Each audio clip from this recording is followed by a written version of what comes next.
I want to rename this. Shut Up and Dribble is not really rolling off the tongue. We'll figure that out at some point. So we're still working on it. But I got a few questions for you guys. One, you guys didn't get to talk about this, but I wanted to get your take.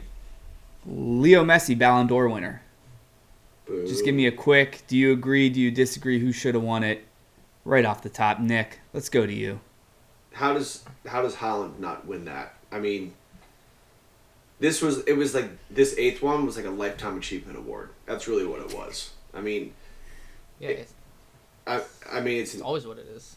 No, but they gave it to him just because he won the World Cup. It wasn't it's not an entire year that he did it over, because he didn't have a great season at PSG that would put him in the numbers of this. So I think Haaland got a short end of the stick, but how are you going to argue giving it to Messi? He finally wins the World Cup. So I understand it. I don't agree with it, but I get it. Dylan? I'm okay with it because this Ballon d'Or was for America. MLS finally have a Ballon d'Or winner. FIFA clearly playing that up to get more eyeballs on 2026. So, it's not like they've been doing anything else rigged recently with naming other things. So, totally makes sense. Yeah, Saudi Arabia, shout out to you. I think, Dylan, that was a little side dig. You don't normally do that, but I like it. Michael, your thoughts? It's the same thing as LeBron not getting the MVP every single year. That's not true. It's not supposed to go to the person who has the best stats or has the best year. It is literally a narrative from the beginning of the year to the end, and the narrative overwhelmingly was that he won the World Cup when everyone said he wasn't going to.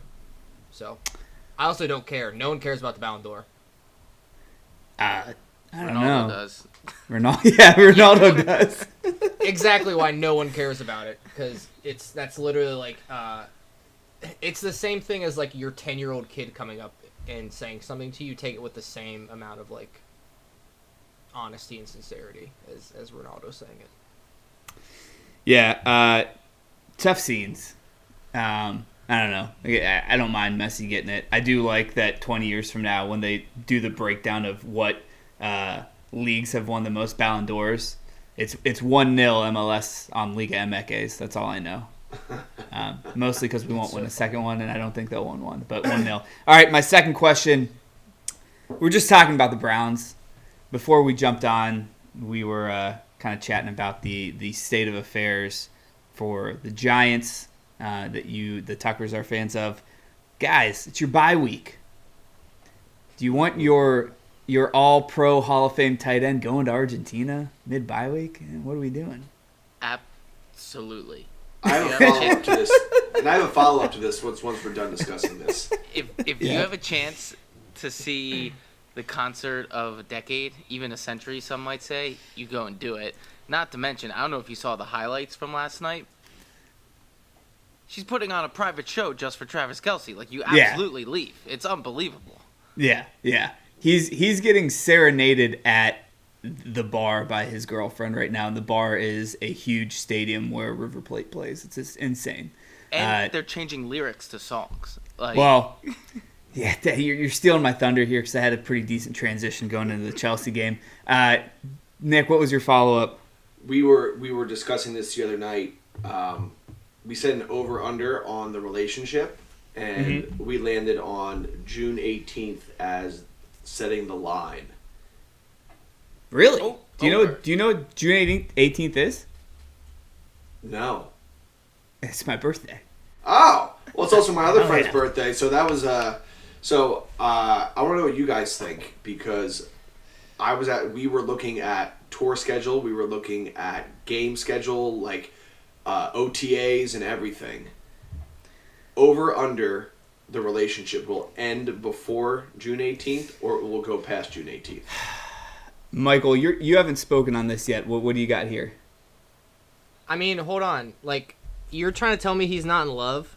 Like, look at him. Oh, there's no doubt they're in love. That's not the question. Logistics. Logistics. I think is the question. I think this is the one. I think they're getting married. I'm with Michael. Yeah, dude, we're 3 for 3. It's a unanimous over. Dude, we're a pro-love podcast. Do you know how private jets work? Like, they can figure this out. Also, Exactly. he's playing football for what, 2 more years? Like He signed. So I'm gonna break this down real fast. He signed through 2026. You're right. No one's ever retired before their contract's over. He's gonna make like 50 or actually she's got all the money. She makes more money. Second, she's on tour. Her tour. There's a huge 2-month break in the middle of February until like April or something, right after the Super Bowl.